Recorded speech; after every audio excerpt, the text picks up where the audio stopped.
আমরা আশা করছি দল মত নির্বিশেষে যারাই প্রার্থী হবে, যারা ভোট দিতে যাবে, যারা প্রচারণা চালাবে, সকলেই সমান সুযোগ পাবে। ভোট হবে নিরপেক্ষ এবং আশা করছি গত 15 বছর ভোটের যেই কবর রচনা করা হয়েছিল সেই সংস্কৃতি থেকে বাংলাদেশ বেরিয়ে এসে একটা নতুন গণতন্ত্রের পথে বাংলাদেশ তার যাত্রা শুরু করবে। সংস্কারের দাবি বাংলাদেশে প্রথম উচ্চারিত হয়েছে বিএনপির হাত দিয়ে।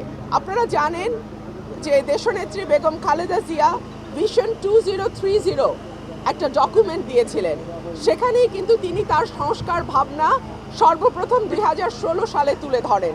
তারপর বিএনপির 27 দফা, 31 দফা এই সকল কিছুই সংস্কারের অংশ। আর বিচারের কথা আপনারা বলছেন, বাংলাদেশে আওয়ামী লীগের হাতে বিএনপির নেতাকর্মী থেকে শুরু করে একেবারে তৃণমূলের সমর্থক পর্যন্ত যেইভাবে অত্যাচারিত হয়েছে, আর কোনো দলের মানুষ কিন্তু এত অত্যাচারের শিকার হয় নাই। সুতরাং বিচার বিএনপির হাত দিয়ে যতটা সুষ্ঠু সঠিক হবে, আমি মনে করি না আর কোনো সরকারের পক্ষে ততটা সুষ্ঠু এবং সঠিক বিচার করা সম্ভব।